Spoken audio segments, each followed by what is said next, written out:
지난 한 주, 특별히 어제는 우리 온 국민이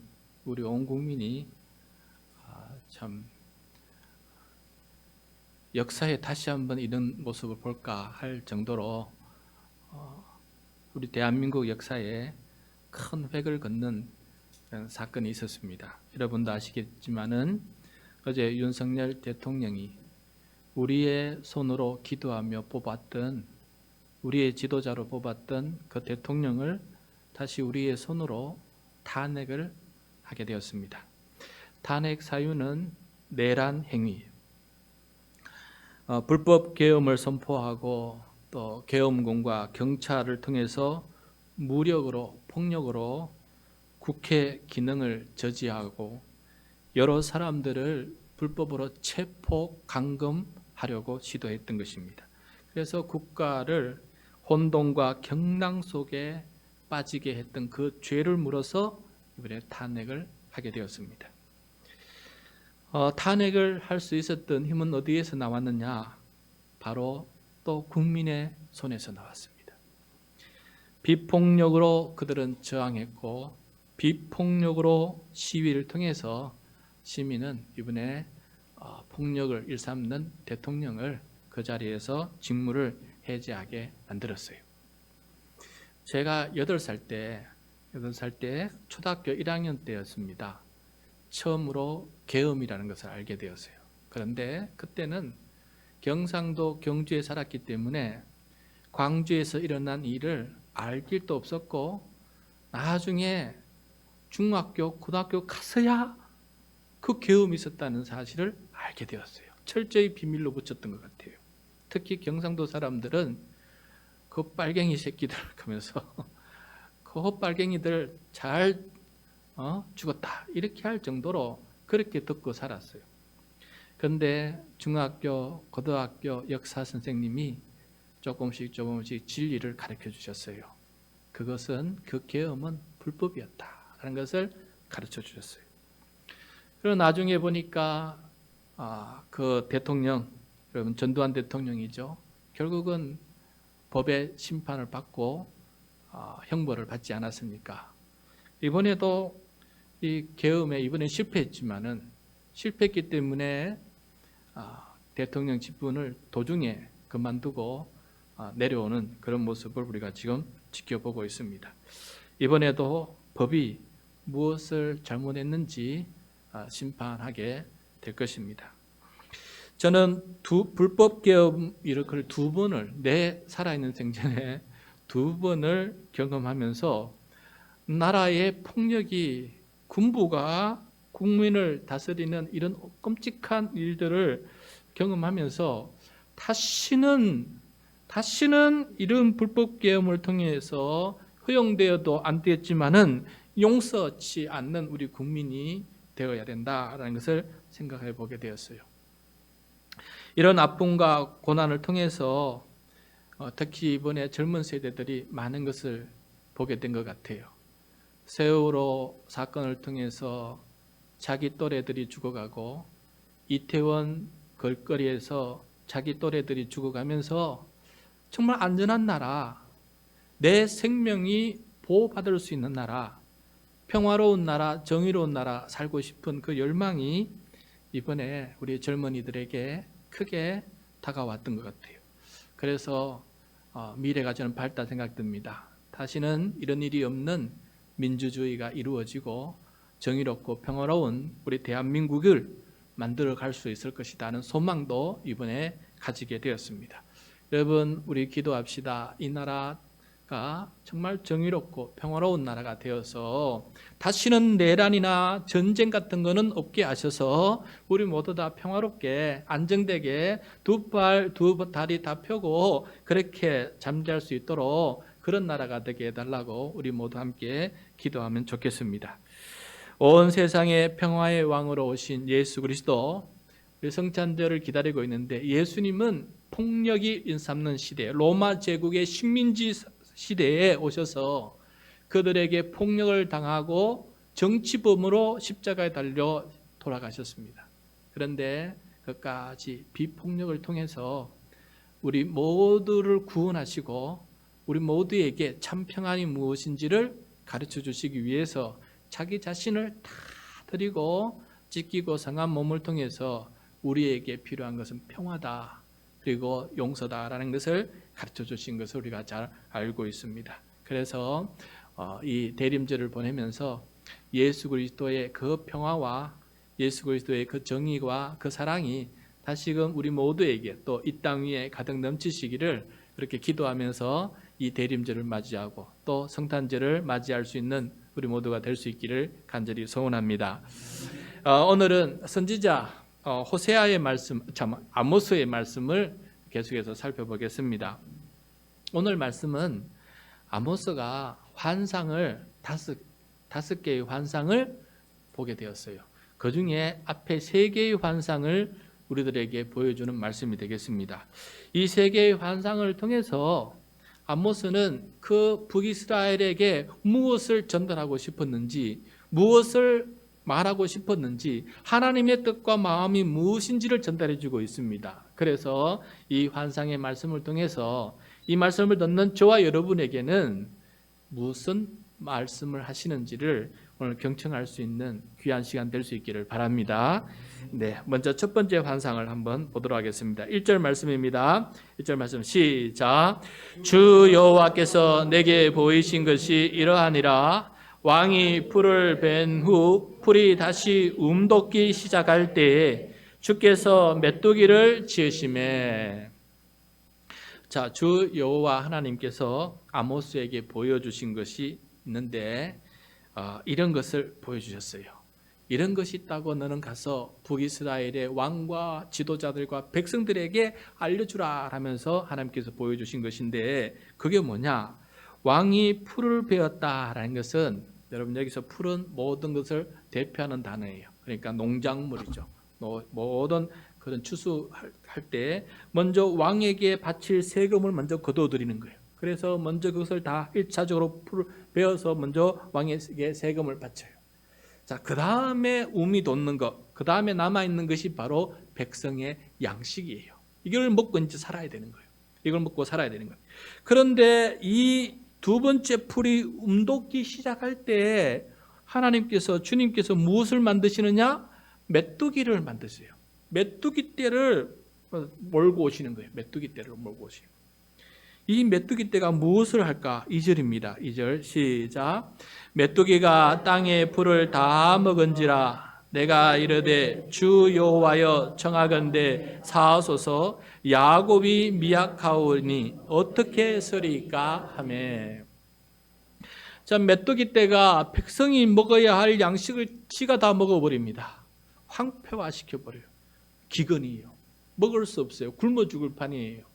이것을 보여주니까 선지자 아모스가 절단이 났습니다. 큰일 났습니다. 하나님 이것 다 메뚜기 떼 먹어버리면 1년 동안 우리 백성 뭐 먹고 삽니까? 먹을 양식이 없습니다. 굶어 죽을 운명입니다 하면서 환상임에도 불구하고 아모스가 하나님 앞에 간청을 합니다. 사해 주십시오. 이 백성 좀 사해 주십시오. 내 메뚜기 떼를 이렇게 보내신 거 보니까 이 백성이 죄가 많아서 하나님께서 심판하신 것 같은데, 하나님 이렇게 심판해 버리시면은 이 백성이 어떻게 설 수 있습니까? 어떻게 살 수가 있습니까? 이렇게 하시면 안 됩니다. 도와주십시오. 용서해 주십시오. 라고 그렇게 간청을 합니다. 이 아모스의 중보 기도를 들으시고 하나님께서는 어떻게 응답해 주셨을까? 3절입니다. 3절 시작. 여호와께서 이에 대하여 뜻을 돌이키셨으므로 이것이 이루어지지 아니하니시라. 여호와께서 말씀하셨느니라. 아멘. 하나님께서 이 한 나라 전체에 예를 놓고 사생 결단하듯이 이렇게 기도하니까 하나님께서 아모스의 말이 맞는 거예요. 이 백성이 너무 미약해서 이거 메뚜기 때 다 먹어버리면은 이 백성이 어떻게 했을까? 내가 선택하고 내가 이 온 인류 구원을 위해서 선택한 이 선민을 내가 죽이면 어떻게 하나. 그래서 하나님께서도 그 마음을, 호세아의 마음을 이해도 하고 하나님도 뜻을 돌이켜서 그것을 이루지 아니하시겠다라고 이렇게 말씀해 주고 있는 것을 보게 돼요. 여러분 여기서 하나님께서 용서를 해 주시는데 여러분 이 용서는 어떤 용서냐? 회개 없는 용서예요. 여러분 회개를 하고 용서를 해주는 것도 있고 회개를 하지 않는데도 하나님께서 용서해 주는 것이 있어요. 이렇게 회개하지 않고 용서해 주는 것을 성경에서 뭐라고 말하냐면은 참으신다, 인내하신다, 기다리신다라는 말로 표현해요. 그러니까 하나님께서 용서를 해주시는데 회개를 하지 않고 돌아오지 않기 때문에 기다리시는 거예요. 참고 인내하시고 기다리시는 이런 용서를 지금 해주고 있어요. 반쪽짜리 용서이죠. 온전한 용서가 아닙니다. 그리고 저는 이 예레미야, 참 아모스죠. 아모스의 이 기도를 보면서 우리의 기도는 얼마만큼 능력이 있느냐, 우리의 기도는 얼마만큼 능력이 있느냐라는 것을 한번 생각해 보게 되었어요. 기도는 하나님과의 대화라 그랬어요. 대화. 이 대화를 통해서 내가 설득을 당할 수도 있고 하나님께서도 설득을 당할 수 있어요. 내가 뜻을 돌이킬 수도 있고 하나님께서 뜻을 돌이킬 수도 있는 게 바로 기도예요. 그 다음에 이 기도를 통해서 나뿐만 아니라 민족과 국민을 살려내는 그런 기도가 될 수 있다라는 것을 가르쳐주고 있습니다. 그러면 어젯밤에도 그저께 밤에도 금요 기도회에 모여서 기도했어요. 몇 안 되는 셋이서 앉아서 기도를 하는데 하나님, 우리의 기도가 쓸모는 있는 것입니까? 도대체 우리 세 명의 기도가 쓸모가 있습니까? 그런데 주님께서 오늘 말씀을 통해서 응답해 주셨어요. 세 명? 이야, 한 명도 내가 이렇게 대답하는데 세 명인데 왜 대답해 주지 않겠느냐 한 답을 주신 거예요. 여러분, 우리가 아모스처럼 하나님의 뜻을 알고 진정으로 마음을 다해 기도할 때 하나님께서 응답해 주신다. 이 믿음 없이는 절대 기도의 자리에 설 수가 없어요. 기도는 하나님과 대화인데 하나님과 대화하려면은 그런 믿음 없이는 설 수가 없는 게 기도예요. 그러므로 기도는 대단한 믿음이 있어야 되는구나 하는 것을 다시 한번 깨닫게 됐어요. 그리고 기도하면서 우리는 다시 한번 하나님의 마음을 깨닫게 되었습니다. 하나님은 오늘도 인내하시고 하나님은 오늘도 참으시고 하나님은 오늘도 기다려주신다. 그것을 깨닫게 되었습니다. 자, 이번에 이 환상을 보신 다음에 두 번째 환상을 또 보여주세요. 두 번째 환상 연이어서 보여주는데 4절입니다. 4절 시작. 주 여호와께서 또 내게 보이신 것이 이러하니라. 주 여호와께서 명령하여 불로 징벌하게 하시니 불이 큰 바다를 삼키고 육지까지 먹으려 하는지라. 환상으로 보여주시는데 이번에는 큰 불이, 엄청난 큰 불이 임하는 거예요. 얼마나 큰 불이냐? 큰 바다도 삼켜버리고 육지도 삼켜버리는 어마어마한, 오늘날 말하면 이러한 큰 불은 어디에쯤 할까요? 핵폭탄쯤 될까요? 우리가 볼 수 있는 지금 인류가 본 최고의 불덩어리는 뭘까요? 이런 어마어마한 불덩이를 보여주면서 하나님께서 징벌을 하신다. 징벌하시는 이 모습을 보여주게 돼요. 이게 아모스가 또 큰일 났습니다. 큰일 났어요. 그래서 다시 또 하나님 앞에 간청을 하게 돼요. 5절과 6절입니다. 5절 6절 시작. 이에 내가 이르되 주 여호와여 청하건대 그치소서. 야곱이 미약하오니 어떻게 서리까 하며 주 여호와께서 이에 대하여 뜻을 돌이켜 주 여호와께서 이르시되 이것도 이루지 아니하리라 하시니라. 아멘. 한 번 더 아모스가 간절히 기도드렸고 한 번 더 하나님은 긍휼을 베풀어 주셔서 불의 심판을 거두시는 것을 보게 됩니다.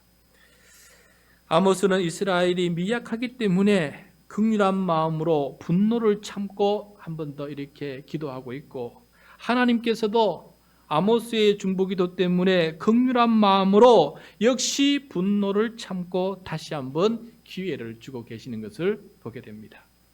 이번에도 용서해 주세요. 그런데 이번에도 회개가 없는 용서예요.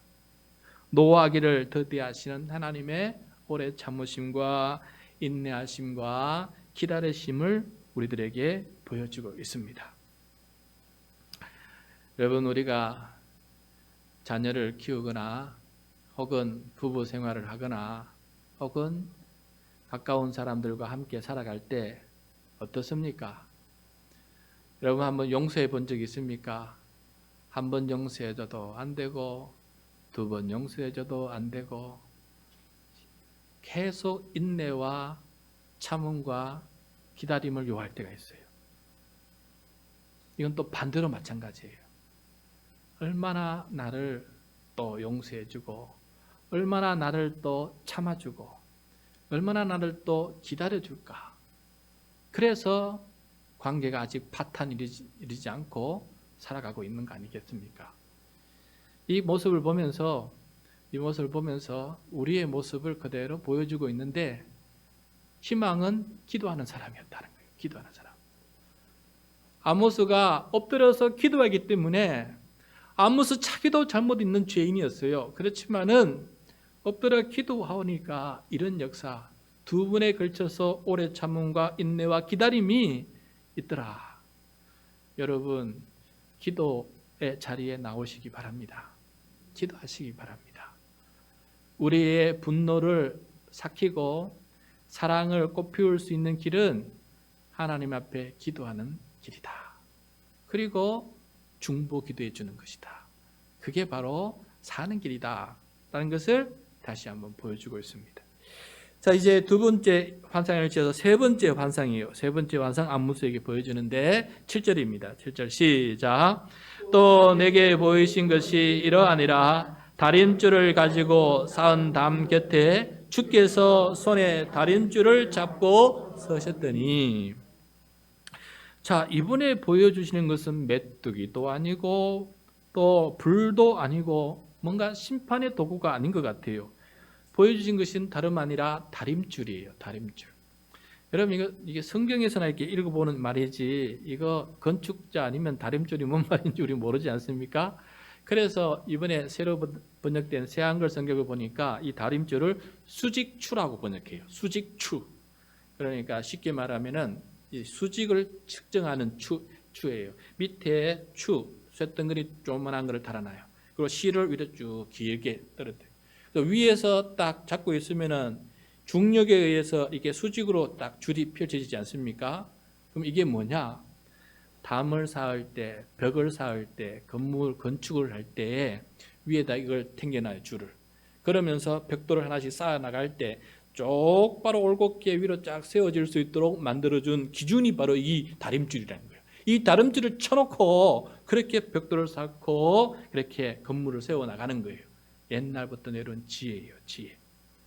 그런데 하나님께서 다림줄을 들고 오세요.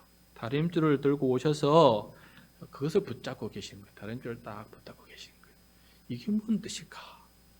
이게 뭔 뜻일까? 8절입니다. 8절 시작. 여호와께서 내게 이르시되 아모스야, 내가 무엇을 보느냐? 내가 대답하되 다림줄이니이다. 주께서 이르시되 내가 다림줄을 내 백성 이스라엘 가운데 두고 다시는 용서하지 아니하리니. 하나님께서 다림줄을 담벽에다가 세우지 않으시고 우리 가운데에다가 세워두시는 거예요. 여러분, 지금 제 옆에 다림줄이 서 있고 여러분 각자 왼쪽이나 오른편에 지금 주님께서 다림줄을 들고 계신다는 거예요. 지금 믿음의 눈으로 보시기 바랍니다. 주님께서 지금 이 다림줄을 들고 내 옆에 지금 서 계시는 거예요. 이 다림줄을 들고. 왜 내 옆에 지금 다림줄을 들고 있느냐? 이게 중요한 거 아니겠어요? 왜 다림줄을 들고 내 옆에 서 있느냐? 이 다림줄을 들고 하시는 말씀이 내가 다시는 용서하지 아니하리라.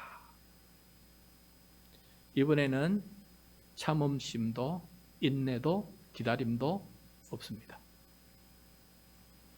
주 하나님의 다림줄에 어긋난 삐뚤어진 이스라엘의 모습이 도대체 무엇이길래 이렇게 용서하지 않겠다, 더 이상 못 참겠다, 무엇이 주님 눈에 보였기 때문에 다시는 이제는 도저히 못 참겠다라고 이렇게 참겠다고 말씀하셨을까? 9절입니다. 9절 시작. 이삭의 산당들이 황폐되며 이스라엘의 성소들이 파괴될 것이라. 내가 일어나 칼로 여로보암의 집을 치리라 하시니라. 아멘. 자, 여기서 이삭의 산당들이라는 것은 무엇이냐? 이삭은 야곱의 아버지예요.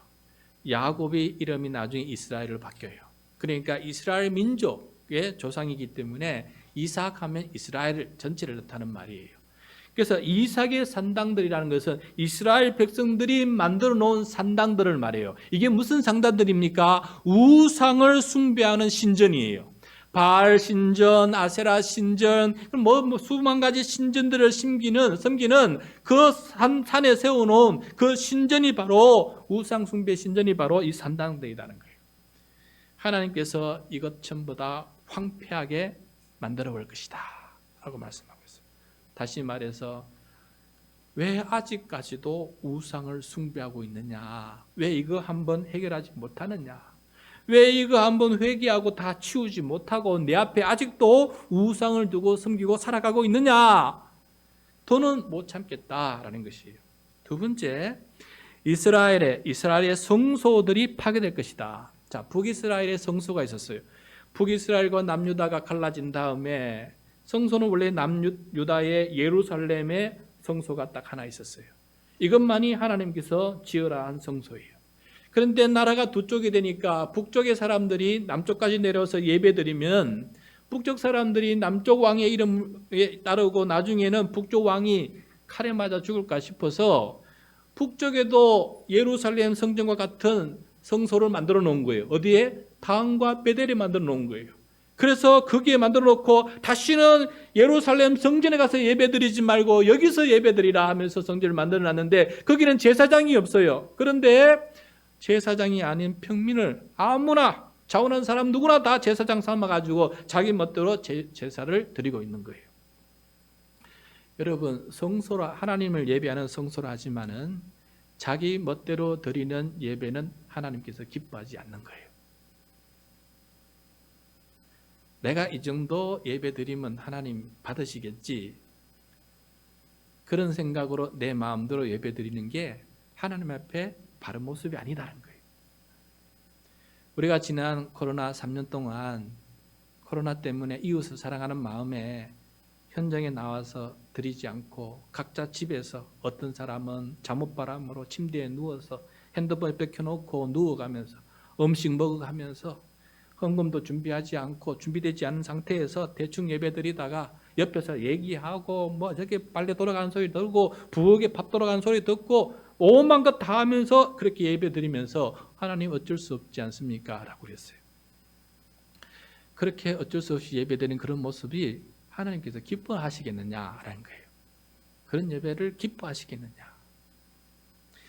내가 하나님 예배하지 않습니까? 내가 내 마음대로 최선을 다해서 예배하지 않습니까? 하지만은 그 모습이 하나님 앞에 신실하지 않을 때에는 예배를 드려도 하나님은 그 예배를 받지 않으신다는 거 아니겠어요? 우리 호세아 때 호세아 묵상하면서 들었지 않습니까? 내가 원하는 제사는 번제가 아니고 뭐라 그랬습니까? 인애와 하나님을 아는 것이다 라고 얘기한 것을 보게 돼요. 그래서 하나님께서 원하시는 것이 무엇인지 우리가 보아야 되는데, 이런 성소, 이런 제사장, 이런 곳에서 드리는 예배 하나님께서 파괴해버릴 것이다 라고 지금 얘기해주고 있는 것을 보게 돼요. 아직까지 너희들이 내가 지으라는 성소에 가지 않고 이렇게 엉뚱한 데서 예배를 드리느냐라고 이렇게 말씀하고 있습니다. 그 다음에 세 번째, 내가 일어나 칼로 여로보암의 집을 치리라. 여로보암의 집을 치리라. 자, 이 여로보암이 누구냐면 아모스 당시에 북이스라엘의 왕의 이름이에요. 왕. 그 왕의 집을 친다라는 것은 어떤 의미가 있느냐면은 왕을 치면 어떻게 됩니까? 나라 전체가 멸망하는 거 아니겠어요? 다시 말해서 앞뒤 말씀을 보면은 북쪽의 대제국인 아시리아 제국을 통해서 침략하게 되었어요. 그래서 왕과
국민을 불안케 만드는 대통령이 또 있을까 할 정도로 목사로서 그런 모습이 크게 눈에 보였어요. 그리고 참모들의 얘기도 안 듣고 그거 유튜브에 그것만 보고 듣고 있다지 않습니까? 그래서 이번에 이 사단을 경험을 한 거 아니에요. 저는 어저께 탄핵을 하고 난 다음에 탄핵 끝나고 난 다음에 대통령이 또 뭔가 말을 해요. 그 얘기를 듣고 더 속이 터져 버렸어요. 그래, 탄핵했구나. 이런 대통령 계속 두다가는 큰일 날 뻔했다. 큰일 날 뻔했다, 우리나라. 자기가 뭔 잘못했는지 모르해요. 마치 저기 광화문 앞에서 사이비 목사, 정광훈 목사가 외치는 그 말 그대로 하고 있어요.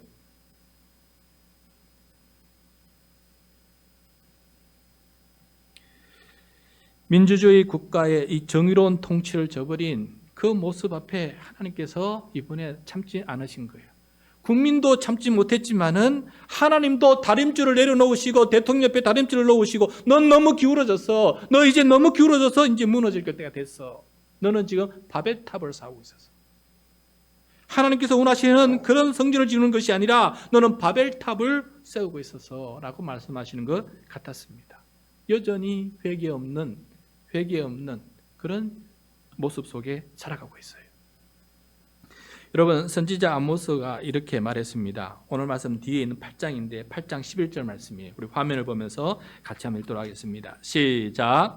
주 여호와의 말씀이니라. 보라, 날이 이럴지라. 내가 기근을 땅에 보내리니 양식이 없어 주림이 아니며 물이 없어 가람이 아니요 여호와의 말씀을 듣지 못한 기갈이라. 하나님께서 기근이라고 한 징벌을 지금 내리시는데 그 이유는 양식이 없어서도 아니고 물이 없어서도 아니고 여호와의 말씀을 듣지 못했기 때문에 그 기갈에 말씀 기갈 때문에 나타나서 이 기근이 임하게 되었다는 것을 말씀해 주고 있는 것을 보게 돼요.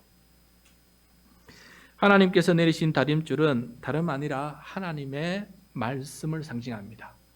하나님의 말씀, 여러분 앞에 지금 놓여 있는 성경책 그 하나님의 말씀이 바로 우리 앞에 내려주신 다림줄, 눈에 보이는 다림줄이라는 것입니다.